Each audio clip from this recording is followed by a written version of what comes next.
Hello everyone, and welcome to another episode of Cook for Your Wife. I am Robert, I'm your cook, and here's what we're going to do today. I went to the store and I bought a big family pack of skinless, boneless chicken breasts. Now what I'm going to do is create 12 plates out of that. The first set of plates is going to be what they call a Buddha bowl. The second one is going to be a grilled chicken salad with homemade tater tot croutons. And the third one is going to be a crispy chicken salad. So that's going to be 12 dishes. So for me and my wife, that will last 6 days or 6 dinners each. So the first one we're going to do is the Buddha bowl.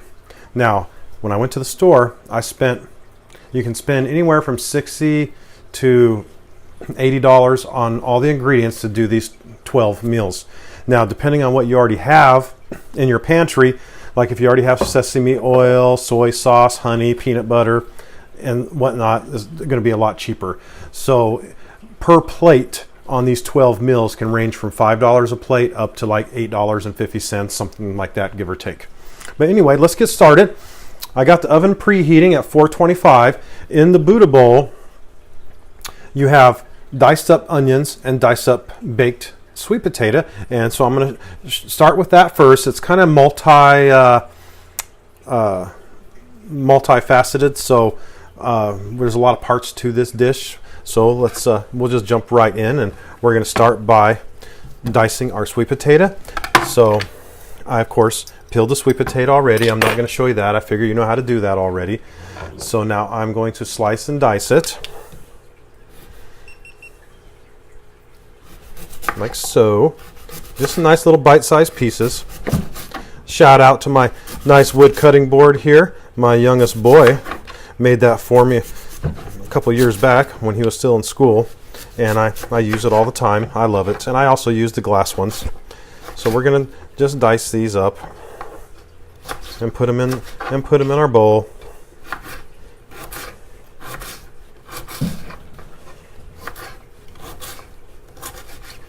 Okay, get this other one. This is one of, well, I have lots of favorite dishes. Well, who am I kidding? But I really like this dish. It's really, it's good for you. It's fun, gives you a little oriental flavor, and it's not too difficult to make. Hey, if I can do this, anybody can do it.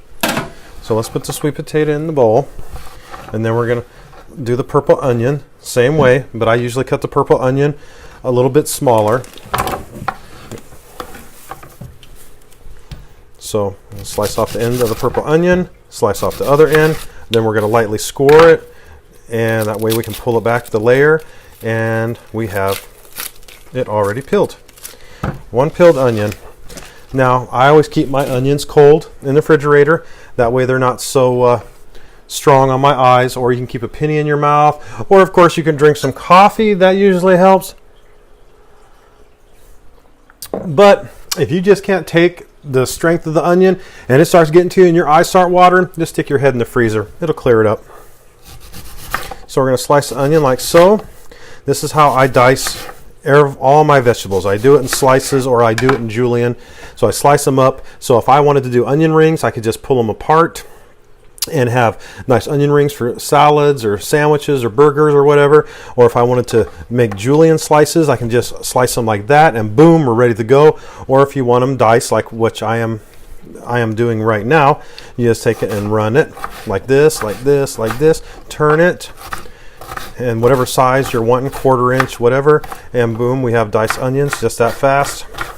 Try to keep up, people. I chop pretty fast, so I don't want you to lose track here. We got a whole bowl of vegetables we got to cut up, and sweet potatoes we got to cut up, and so it takes a little bit of time, so I try to do it as fast as I can, so hopefully you guys don't miss anything.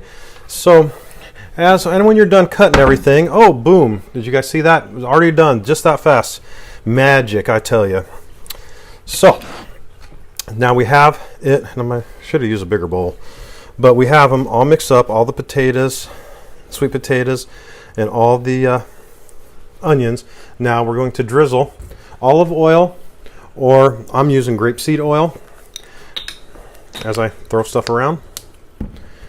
Let me open this up. We're going to drizzle the grapeseed oil just lightly on our mixture. Okay. Kind of mix it up a little bit.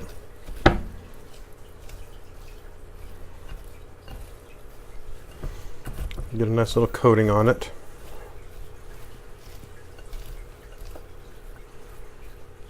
Then we're going to take our cookie sheet here and we're going to dump it right on there. Okay, mix it around a little bit, get that oil coated.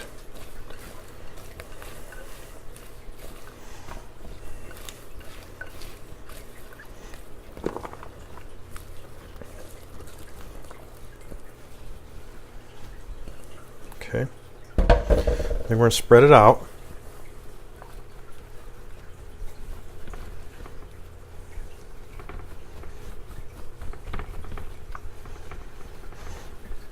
Spread it out like so. Let me wash my hands. Hang on one second, guys.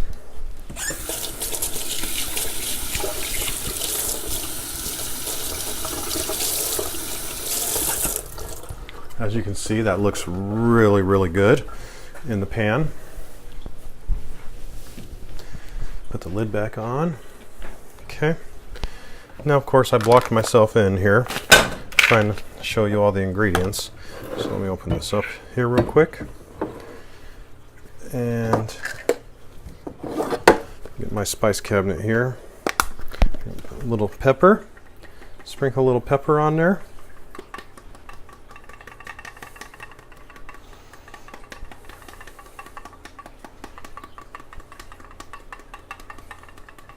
Okay.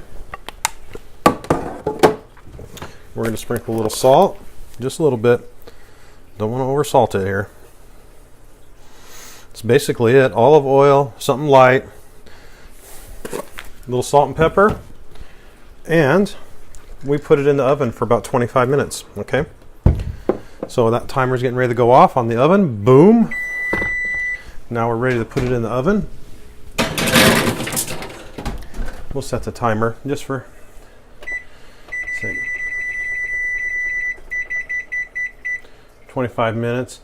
And it might take a little bit longer because I do have a big bowl of it and I want them to get a nice little crispy around the edges. So, you know, when you see it's nice and brown, getting a little crispy but not overdone, then they're ready to go. And we'll of course show you those. So while that's in the oven, next we're going to make the quinoa.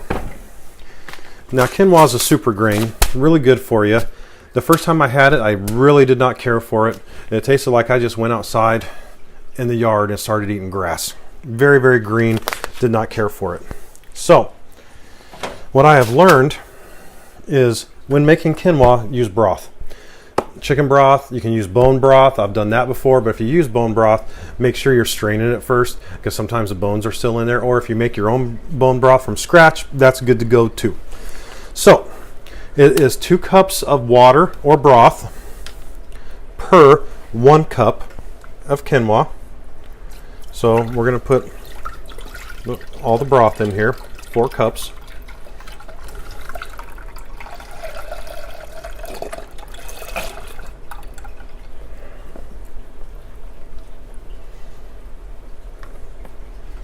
Okay, 4 cups of broth. Open this up. Get our measuring cup out.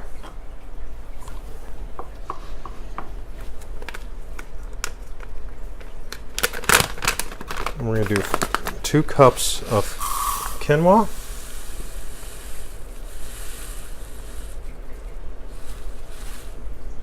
See what that looks like? Looks like birdseed, don't it? So there's 1. There's 2. Okay.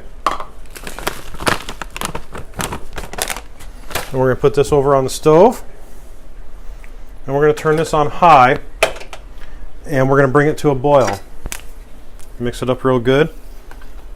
We're going to bring this to a boil. Once this starts boiling, You're going to turn it down to low, and you're going to put the lid on it, and you're going to cook it for another 15 to 20 minutes till all the water absorbs. And then you're going to turn it off and just let it sit to the side, fluff it with a fork, and it's ready to go, kind of like rice. Okay, next I have my skillet here. We're going to turn that back burner on medium. Okay, I just put a little Pam, sprayed a little Pam in it, and we're going to take some white sesame seeds here and we're going to toast them a little bit. Okay, just need a little bit. We're just going to put those, sprinkle those on there, just for topping for the Buddha bowl, and we're going to just toast those sesame seeds. And I am going to pause the video so we can cook the sweet potatoes and so we can cook the quinoa, and I'll be back to show you the chicken and how everything goes into the bowl. Okay, I'll be right back, guys. Hang tight. Hey guys, welcome back. Here we're going to check on everything real quick. We got the nice sesame seeds, nice and toasted, yum. And oh my gosh, it smells so good in here, you just don't know. Here's the quinoa, nice and done, ready to go. Now we're going to check on the sweet potatoes. You can hear them sizzling. Woo, fogged up my glasses. Okay, they're not quite done, but they're getting there. Looking good. I'm going to keep those in there some longer. And we're going to keep on continuing. Unfortunately, this video's been a little long. I guess apparently I talk too much. So this is going to be a 3-part video. And so far you've seen this part. The next part will be the cooking of the chicken and plating the Buddha bowl. And then the third video will just be a video on making the dressing for the top of it. Okay, so again, thank you for watching. If you like, please subscribe, send it to your friends, anybody that you might think that would like to see this. I appreciate it. Thank you. I hope to see you in the next video on plating it. Have a good day.